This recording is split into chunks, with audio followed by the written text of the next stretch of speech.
Hi ಸ್ನೇಹಿತರೆ, ಎಲ್ಲರಿಗೂ ನಮಸ್ತೆ. Welcome to my YouTube channel. ಇವತ್ತಿನ ರೆಸಿಪಿ ಏನಂತ ಗೊತ್ತಾಗ್ತಿದೆನಾ? ಕ್ಯಾರೆಟ್ ಹಲ್ವಾ ಮಾಡೋದು ಹೇಗಂತ ನೋಡೋಣ. ನಾನು ಇವತ್ತಿನ ರೆಸಿಪಿ ಕ್ಯಾರೆಟ್ ಹಲ್ವಾ ಮಾಡಿದ್ದೀನಿ. ಯಾವ ರೀತಿ ಅಂತ ನೋಡೋಣ ಬನ್ನಿ. ನೋಡ್ರಿ, ಇಲ್ಲಿ ನಾನು 2 ಕ್ಯಾರೆಟ್ ತಗೊಂಡಿದ್ದೀನಿ. ಇದನ್ನ ಚಿಕ್ಕದಾಗಿ ಹೆಚ್ಕೊಂಡು ಇದನ್ನ ನಾವು ಮಿಕ್ಸಿ ಜಾರಿಗೆ ಹಾಕೊಂಡು ಜ್ಯೂಸ್ ತರ ಮಾಡ್ಕೊಳ್ಳೋಣ್ರಿ. ತೀರಾ ತುಂಬಾ ಜಾಸ್ತಿ ನೀರ್ ಹಾಕಂಗಿಲ್ರಿ, ಸ್ವಲ್ಪ ಗಟ್ಟಿಯಾಗಿ ಜ್ಯೂಸ್ ಮಾಡ್ಕೊಳ್ಳಿ. ಗಟ್ಟಿ ಜ್ಯೂಸೇ ಬರ್ಬೇಕು, ತುಂಬಾ ತೆಳುವಾಗಿ ಹಾಕ್ಬಾರ್ದು, ಸ್ವಲ್ಪ ಗಟ್ಟಿ ಜ್ಯೂಸೇ ತಗೊಳ್ಳಿ.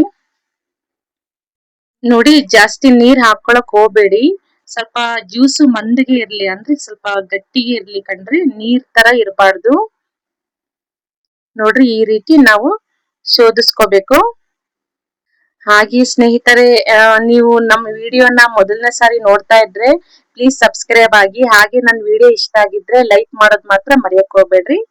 ನೋಡ್ರಿ, ಕ್ಯಾರೆಟ್ ನ ನಾವು ಶೋಧಿಸ್ಕೊಂಡಿದೀವಿ, ಜ್ಯೂಸ್ ರೆಡಿ ಆಗಿದೆ. ಅದ್ರಲ್ಲಿ ಒಂದ್ ಸ್ವಲ್ಪ ಕಾರ್ನ್ ಪೌಡರ್ ಹಾಕೊಡನ್ರಿ. ಎಷ್ಟು ಅಂದ್ರೆ ಚಿಕ್ಕ ಬಾಕ್ಸ್, ಚಟ್ನಿ ಬಾಕ್ಸ್ ಅಂತಾರಲ್ವಾ, ಆ ಬಾಕ್ಸ್ ಅಲ್ಲಿ ಅಷ್ಟ್ ಹಾಕೊಂಡಿದೀನಿ ಅಷ್ಟೇ ನಾನು ಕಾರ್ನ್ ಪೌಡರ್. ಅದನ್ನ ನೀಟಾಗಿ ಈ ತರ ಗಂಟ್ ಆಗ್ಲಿಲ್ದಂಗೆ ನಾವು ತಿರ್ಸ್ಕೋಬೇಕಾಗುತ್ತೆ ಒಂದ್ ಸ್ಪೂನ್ ಅಲ್ಲಿ. ನೋಡ್ರಿ, ಒಂದು ಗಂಟ್ ಆಗ್ಬಾರ್ದು, ಈ ರೀತಿ.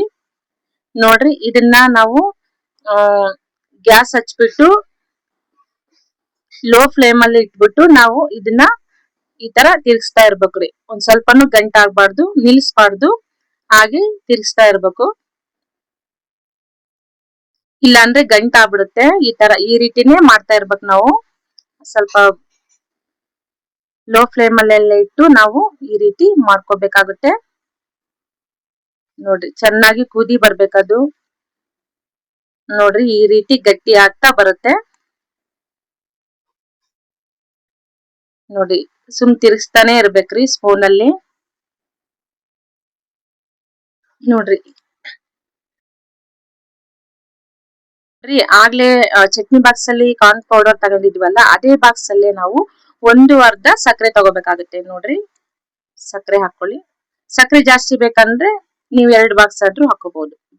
ಸ್ವಲ್ಪ ನೋಡ್ರಿ, ಈ ರೀತಿ ಗಟ್ಟಿ ಆಗ್ತಾ ಬರುತ್ತೆ ಕಣ್ರಿ. ಮತ್ತೆ ಹಾಗೆ ಇದಕ್ಕೆ ನಾವು 5 ಸ್ಪೂನ್ ತುಪ್ಪ ಹಾಕೋಬೇಕಾಗುತ್ತೆ. ತುಪ್ಪ ಹಾಕಿರೋದು ವಿಡಿಯೋ ಸ್ಕಿಪ್ ಆಗಿದೆ, ಏನು ತಿಳ್ಕೊಳಕ್ ಹೋಗ್ಬೇಡ್ರಿ ಸ್ನೇಹಿತರೆ. ಹಾಗೆ ನೋಡ್ರಿ, ಇಲ್ಲಿ ಬಾದಾಮಿ, ಗೋಡಂಬಿ ಮತ್ತೆ ಯಾಲಕ್ಕಿ ಪುಡಿನ ನಾನು ಚಿಕ್ಕದಾಗಿ ಪುಡಿ ಮಾಡ್ಬಿಟ್ಟು ಹಾಕ್ತಾ ಇದ್ದೀನಿ. ನೋಡಿ, ಇಲ್ಲಿ ಒಂದ್ ತಟ್ಟೆಯಲ್ಲಿ ಎಣ್ಣೆ ಅಥವಾ ತುಪ್ಪನ ಸ್ವಲ್ಪ ಸವರ್ಕೋಬೇಕಾಗತ್ತೆ. ನೋಡ್ರಿ, ಕ್ಯಾರೆಟ್ ಹಲ್ವಾನ ಅದ್ರಲ್ಲಿ ಹಾಕೋಣನ್ರಿ. ಇದು ನೋಡಿ, ಒಂದು ಅರ್ಧ ಗಂಟೆ ಆರ್ಬೇಕನ್ರಿ, ತಣ್ಣಗಾಗ್ಬೇಕದು. ತಣ್ಣಗಾದ ನಂತರ ಇದನ್ನ ಚಾಕುವಿನಲ್ಲಿ ಕೊಯ್ಬಹುದು. ನೋಡ್ರಿ, ಈ ರೀತಿ ತಣ್ಣಗಾಗಿದೆ. ಇದನ್ನ ಸ್ವಲ್ಪ ಒಂದ್ ಪ್ಲೇಟ್ ಅಲ್ಲಿ ಉಲ್ಟಾ ಮಾಡ್ಕೊಳನ್ರಿ, ಉಲ್ಟಾ ಹಾಕೊಳ್ಳನ್ರಿ. ನೋಡ್ರಿ, ಯಾವ ರೀತಿ ಬರುತ್ತೆ ನೀವೇ ನೋಡಿ. ಉಲ್ಟಾ ಹಾಕ್ತಿದೀನಿ, ನೋಡ್ರಿ, ಈಗ ಚೆನ್ನಾಗ್ ಬಂದಿದೆ. ನೋಡ್ರಿ, ಉಲ್ಟಾ ಹಾಕಿದ್ದೀನಿ. ನೋಡ್ರಿ, ಈಗ ಚಾಕುವಿಂದ ಕೊಯ್ಯೋಣ ಬನ್ನಿ. ನೋಡ್ರಿ, ಈ ರೀತಿ. ನೋಡಿ, ಕ್ಯಾರೆಟ್ ಹಲ್ವಾ ಎಷ್ಟು ಚೆನ್ನಾಗ್ ಬಂದಿದೆ ಅಂತ ನಿಮ್ಗೆ ಗೊತ್ತಾಗ್ತಾ ಇದೆ. ಈ ರೀತಿ ನಾವು ಚಾಕುವಿನಿಂದ ಕಟ್ ಮಾಡ್ಕೊಳ್ಳೋಣ. ಇನ್ನು ಒಂದು 3/4 ಗಂಟೆ ಆರಿದ್ರೆ ಇನ್ನೂ ಚೆನ್ನಾಗ್ ಬರುತ್ತೆ ಕಣ್ರಿ. ನಾನಿಲ್ಲಿ 1/2 ಅವರ್ ಅಷ್ಟೇ ಟೈಮ್ ತಗೊಂಡು ಕಟ್ ಮಾಡ್ತಾ ಇದ್ದೀನಿ. ನೀವು ಬೇಕಾದ್ರೆ 3/4 ಗಂಟೆನಾದ್ರೂ ತಗೋಬಹುದು. ನೋಡ್ರಿ, ಯಾವ ರೀತಿ ಬಂದಿದೆ, ಎಷ್ಟು ಚಂದ ಬಂದಿದೆ. ಒಂದ್ ಪೀಸ್ ತೆಗೆದು ತೋರಿಸ್ತೀನಿ ತಡೀರಿ, ಒಂದ್ ನಿಮಿಷ ಸ್ನೇಹಿತರೆ. ನೋಡಿ, ಒಂದ್ ಪೀಸ್ ನ ತೆಗೆದು ತೋರಿಸ್ತಾ ಇದ್ದೀನಿ. ನೋಡ್ರಿ, ಯಾವ ರೀತಿ ಬಂದಿದೆ, ಎಷ್ಟು ಚೆನ್ನಾಗ್ ಬಂದಿದೆ, ಎಷ್ಟು ಟೇಸ್ಟಿ ಆಗಿರುತ್ತೆ ಗೊತ್ತಾ.